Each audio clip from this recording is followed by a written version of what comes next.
Today, we're diving into songs that are hitting the Big 5-0 in 2025. Some of these artists face serious pushback from radio stations and record labels, while others completely transform the recording industry with their innovative techniques. Let's explore these timeless classics together. Fight the Power by the Isley Brothers kicked off 1975 with a bang. The Isley Brothers started their journey in Cincinnati back in 1954 with gospel music. While other groups played it safe, the Isleys tackled social justice head-on.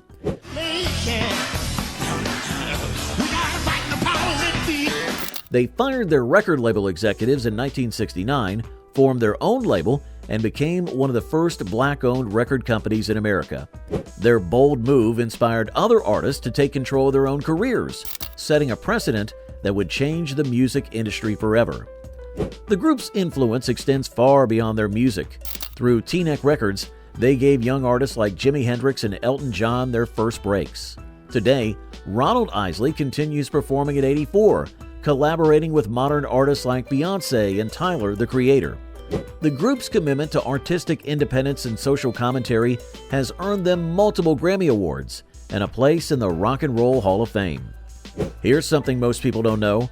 Fight the Power was actually written after O'Kelly Isley Jr. got into a heated argument with a police officer who pulled him over. The officer didn't believe he owned the Rolls-Royce he was driving. The incident inspired lyrics that would later influence Public Enemy's song of the same name. The original recording session was so intense that they broke 3 microphones, capturing the vocal tracks. The Ohio Players brought us Love Roller Coaster with its unforgettable funk groove. The band formed in Dayton, Ohio in 1959 as the Ohio Untouchables. The band's early days were marked by controversy when they lost their original lead singer, Robert Ward, to drug addiction.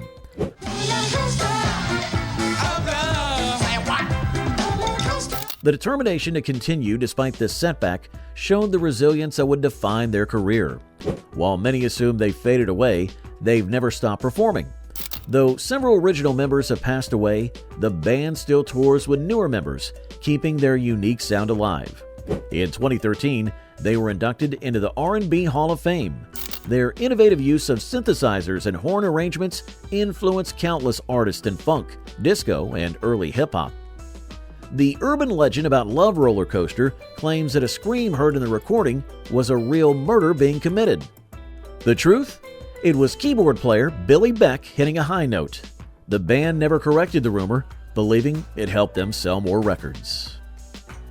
KC and the Sunshine Band emerged with 2 massive hits in 1975. That's the Way I Like It and Get Down Tonight. Harry Wayne Casey, KC, and Richard Finch met while working at a Miami record store in 1973. Their record label initially refused to release their music, claiming that white artists couldn't perform authentic funk music. This only fueled their determination. Both songs face radio censorship due to their suggestive lyrics.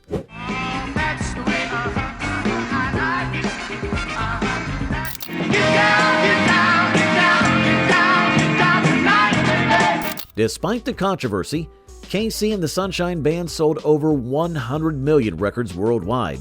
KC still performs today, though he openly discusses his battle with depression in the 1980s and subsequent comeback. In 2017, he received the Grammy Lifetime Achievement Award. Did you know KC wrote That's the Way in just 15 minutes? The song's signature grunt came from a studio technician who accidentally left his microphone on while moving equipment.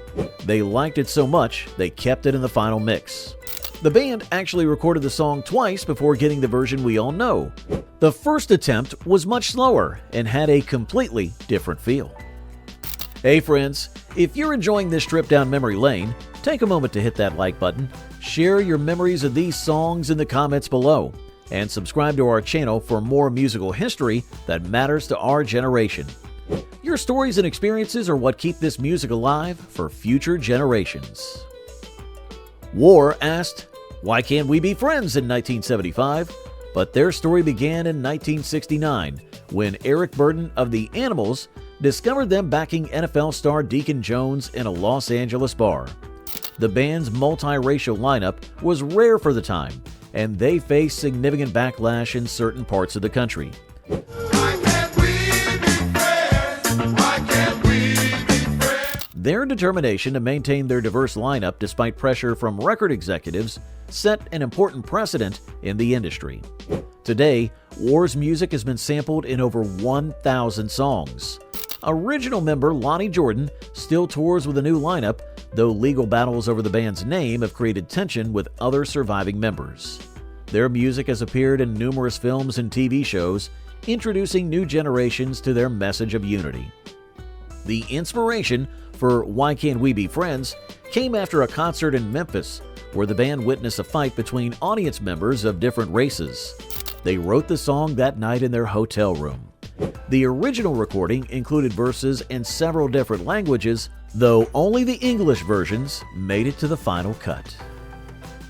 The average white band brought us Cut the Cake, despite facing skepticism as Scottish musicians playing American funk. Formed in 1972, they lost their drummer Robbie McIntosh to a drug overdose at a Hollywood party in 1974.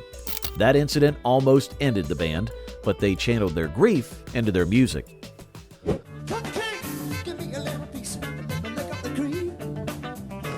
The band's name was deliberately ironic, challenging racial stereotypes in the music industry. Though most of the original members have retired, their influence continues. Their music has been sampled by countless artists, including TLC, A Tribe Called Quest, and the Beastie Boys. Their commitment to breaking down musical barriers helped pave the way for future cross-cultural collaborations in popular music. The signature saxophone riff in Cut the Cake was actually recorded backwards and then reversed to create its unique sound. The technique had never been used in funk before. The band spent nearly a month perfecting this effect, using techniques that would later become standard in music production. Hey friends, if this video is bringing back memories, don't keep them to yourself. Hit subscribe and share this video with your friends who lived through these amazing times. Drop a comment about your favorite song from 1975. We want to hear your story. Your experiences are part of music history too. Bad Company released Feel Like Making Love amid personal tensions within the band.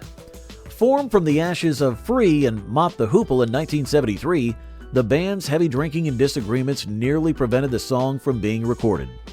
Paul Rodgers wrote it while dealing with a divorce, though he rarely discusses this publicly. Feel like making love. Oh yeah. The song's raw emotion and personal nature struck a chord with audiences who were tired of the more polished pop sounds dominating the airwaves. The band recently celebrated their 50th anniversary, though original members only reunite occasionally. Paul Rodgers has been frank about the toll rock stardom took on his health, leading him to embrace a completely clean lifestyle. The band's influence can be heard in groups like Guns N' Roses and Bon Jovi. Their straightforward, blues-based rock style provided a gritty alternative to the emerging disco scene, helping maintain rock's relevance through the mid-1970s. The song was actually written years earlier, when Rodgers was still with Free, but the band rejected it as too soft. It became one of Bad Company's biggest hits. During recording, they accidentally left the studio door open during a thunderstorm, and you can hear faint thunder in the final mix if you listen closely with headphones. Rod Stewart's Sailing showcased his softer side, though many don't know he originally was a gravedigger before his music career took off. Stewart faced criticism for abandoning his roots in the Jeff Beck Group and Faces for a more commercial sound.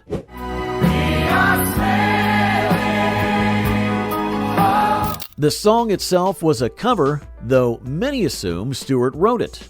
His transformation from blues shouter to pop crooner divided fans and critics, but ultimately proved to be a very smart career move.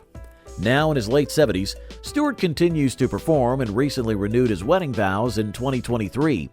He's been very open about his battle with thyroid cancer and subsequent voice recovery. The song has become an unofficial anthem for the Royal Navy, though Stewart himself never served in the military. His ability to reinvent himself while maintaining his distinctive voice has kept him relevant across 6 decades in the music industry. The BBC initially refused to play Sailing because they thought it promoted alcohol consumption due to the line drinking champagne and wine. Stewart had to explain it was about emotional distance, not drinking. The song was actually recorded in 3 different studios due to technical problems, though you'd never know it from the seamless final version. 10cc's I'm Not in Love revolutionized recording techniques with its innovative use of layered vocals. The band formed in 1972 and was named after the metric volume of semen in an average male ejaculation, a fact that absolutely horrified their record label.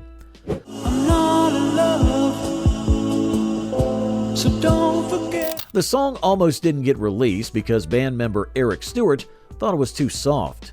The band's willingness to experiment with studio technology set new standards for recording precision. The band split into 2 camps shortly after the song's success, with Kevin Godley and Lowell Cream leaving to pursue video production. They later became pioneering music video directors. Graham Goldman and Eric Stewart continued as 10cc until 1995. Today, Goldman tours with his own version of the band. Their technical innovations influenced numerous artists and producers, particularly in the emerging field of electronic music. The song's distinctive backing track took 3 weeks to record, using over 250 vocal loops played on 16 tape machines. The whispered, "Be quiet, big boys don't cry," was spoken by studio secretary Kathy Redfern, who was paid with a box of chocolates. The recording process was so complex that the studio had to hire a person specifically to manage the tape loops during recording sessions. Jefferson Starship's Miracles marked a dramatic departure from their psychedelic roots. The band emerged from the ashes of Jefferson Airplane in 1974, but Grace Slick's alcoholism and internal conflicts threatened to derail them before they could establish their new identity.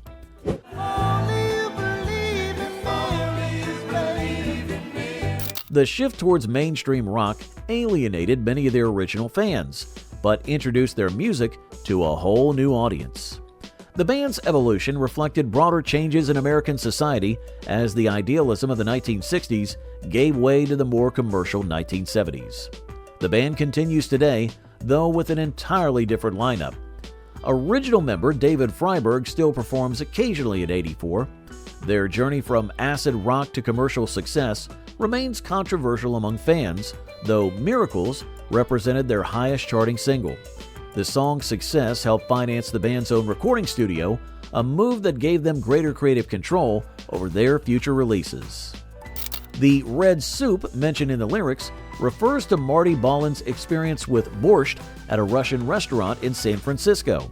He wrote the song that same night on a napkin.